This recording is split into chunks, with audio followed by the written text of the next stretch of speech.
So I got a 209A out of Quincy District Court, Massachusetts, right? And right from the beginning, because we have kids and the kids are on it, and we were in divorce court as well, it becomes high stake civil law, quasi criminal. Because I stood to lose my kids, it was an extension. It was the 10-day, and then you go for the extension to answer. And I had never gone before. I had no idea what it was. And the only reason I went is because she put the kids on that restraining order. And that was just to get me to the divorce court. So they extended them, but you know, before I was there for like 2 hours because I got there at 9 o'clock and I didn't know. Court starts at 9 o'clock. Actually, 8:30, I learned the hard way, $250, 8:42 a.m. Got me, I had to pay another bill pretty much real quick. And so generally for like 90% of judges, court starts at 9 a.m., you know? And unless you're like Judge Phillips and you want to sit in a seat on purpose and do that shit. So I got a 209A, I go to answer and I had no help in there, no lawyer, no nothing. I declared my neurodivergency. I got ADHD and a learning disability, you know? Can't do the papers like that. Can't do the motions. Can't do it. I just wasn't born with it. And the judge said, okay, I'll read it for you. She never read anything verbatim for me, Judge Paula Clifford. And then they ended up extending it, taking the kids to the divorce court. Then they amended it, said it was temporary, right? And still haven't seen my kids. It's been, today's May 8th. That was on April 6th. That was when the amendment happened. And I haven't seen them, talked to them, or heard them for 93 days. All over a big favor for where my ex-wife works. She deals with the courts constantly.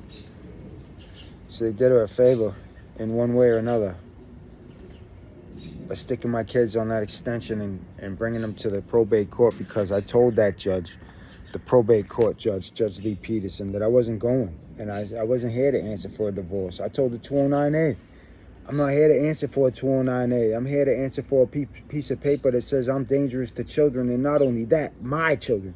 I was a stay-at-home dad for 20 years. I raised them kids. I did that. 2 stepkids too, 25, 22, 17, 7, and 5. Now, I missed his 5th birthday. You realize that? He was born on the 5th. He's a 5 life path, I think. 4 life path, but 5 energy because he was born on the 5th. I missed his 5th birthday.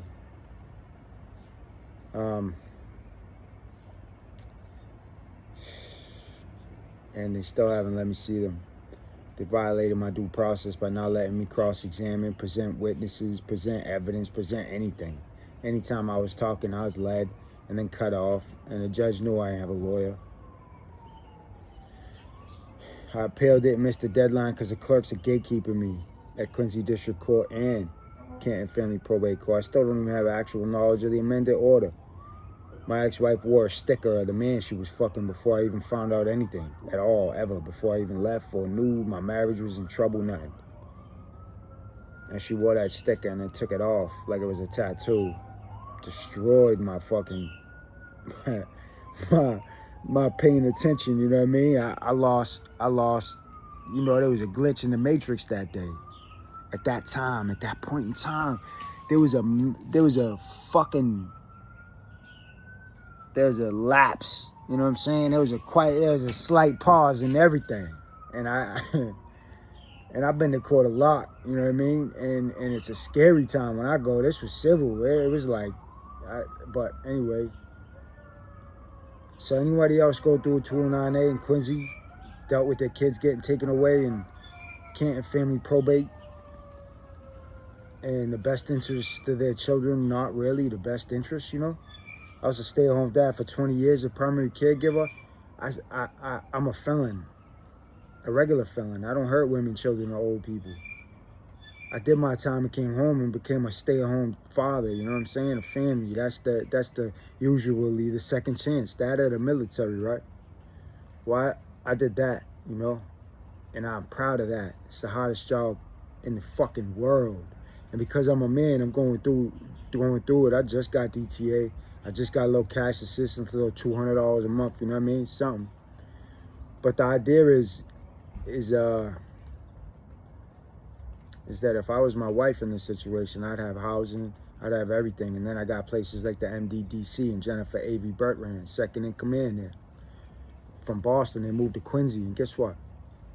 She didn't like the way I was talking to her, so she shut me down. The ADA accommodations is supposed to come from OWRC, I think. Her name is Margaret Peterson Pinkham. She runs the whole thing.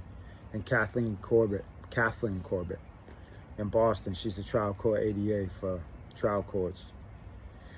They all shut me down no matter the messages I've been sending. Everybody heard the messages. You know, I got Attorney General civil rights complaints in, incomplete transcripts from where my wife works. She worked, my ex-wife, she worked with the Recovery Court, Quincy District Court, same judge that signed off on my papers, you know. So, anybody else deal with Quincy and some bullshit? Let me know. I don't normally go for the comments, but I definitely go for the comments here. I'd like to know. I appreciate you. My name's Jamie, by the way.